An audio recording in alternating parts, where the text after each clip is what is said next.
Fala galera do Tricolor, tudo bem com vocês? Setúbal na área para repercutir mais algumas notícias aqui na semana depois da derrota contra o Atlético Mineiro, na última quarta-feira, e na prévia do confronto contra o Palmeiras amanhã, com o mando de campo sendo do nosso amado Tricolor paulista. Turma, bom, o choque rei ele já começou nos bastidores no último final de semana com as declarações do técnico do time rival, o Abel Ferreira, né? O Abel ele já começou fazendo críticas à arbitragem, falando que o São Paulo, depois do jogo contra o Palmeiras no ano passado, no Morumbi, em que nós fomos roubados, essa é a verdade, nós fomos roubados pelo Ramon Abate Abel, que aquilo começou uma perseguição ao Palmeiras, que os resultados não vieram, que tudo mudou na relação anti-Palmeiras, e ficou aquele chororô dos palmeirenses, que de uma meio que ilustrando uma desculpa para que aquele evento tivesse trazido ao Palmeiras a derrota ao final do torneio do Campeonato Brasileiro de 2025. Como se o São Paulo, pelo posicionamento do São Paulo ao final da partida, com as solicitações e com as reclamações diante da ladroagem que foi tomada contra o São Paulo naquela partida em que vencíamos por 2-0. Houve o pênalti não marcado, 2 expulsões não feitas e tudo mais. Isso já começou pelo treinador do Palmeiras. Muito bem.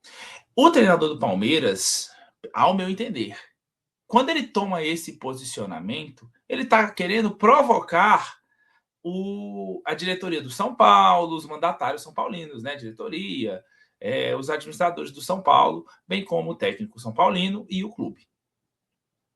E ele conseguiu, né? Ele cutucou, e aí a diretoria do São Paulo foi infantil, foi leviana e foi incompetente como ela é há 20 anos. E caiu. E deu chilique na mídia, foi falar do Anderson Daronco e tudo mais. Bom,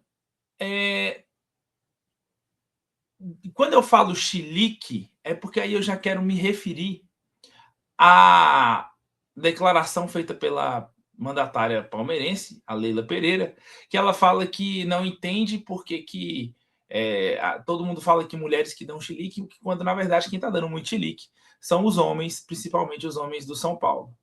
Que isso é coisa, né, de mocinha, e aí ela já começa a provocar o São Paulo também.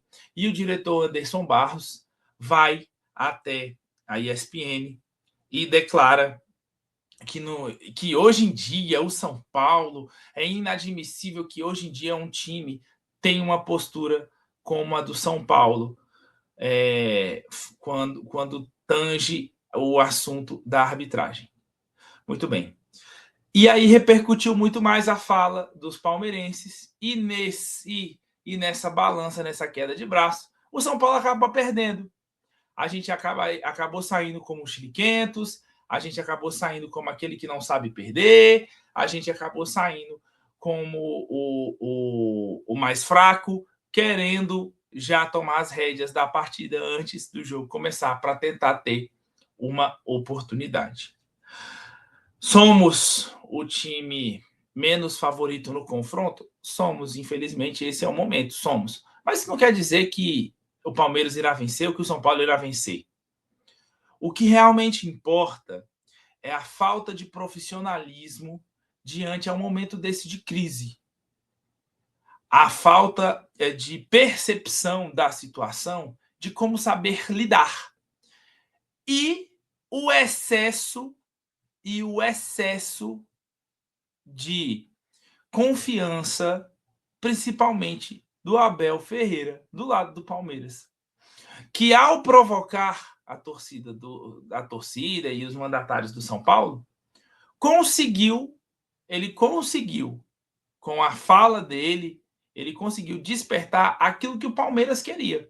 Porque aí no jogo de bastidor, O Palmeiras saiu como bonitão, que apoia a arbitragem, que é o time libado, que o São Paulo está querendo passar por cima dos outros, que o São Paulo não aceita perder, que erro é normal porque são seres humanos. Quando a gente sabe que, na verdade, não é isso. Não é normal os erros que têm acontecido no confronto entre Palmeiras e São Paulo. Não é normal. Não tem como você falar para mim que é normal, que tadinhos. Não é normal. Não é normal. Todos os jogos do ano passado houve erro de arbitragem e o único beneficiado foi o Palmeiras. A mesma coisa esse ano. Então não é normal. Só que você precisa saber se impor nesse tema. E a diretoria do São Paulo não soube se impor. Então, se o Choque Rei já tivesse começado, a gente já está perdendo. Graças à incompetência de Rui Costa. Tanto que o Harry Massis, sei lá como que se pronuncia o nome do nosso senhor presidente, mas o Harry, ou Ari, vai lá, teve que se pronunciar hoje, falando que tenta passar um pano sobre a situação, sobre as palavras do Rui Costa, vacilão, né, que falou bosta na televisão, de novo. E diante disso tudo, saiu uma reportagem na Globo também, falando que a polícia investigou um caderno lá no apartamento da tal da Adriana, né? Então a gente vai mudar um pouco, vamos falar aqui sobre a questão dos camarotes, né? E a polícia encontrou um caderno lá na casa da senhorita Adriana, a inocente Adriana, né? E nesse caderno havia umas anotações.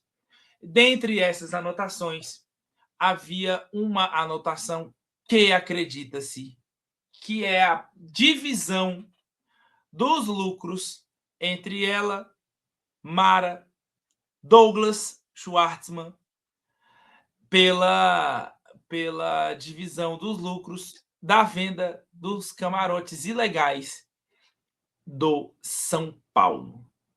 Muito bem. Isso começou desde 2023, lá no show do Coldplay no Morumbi.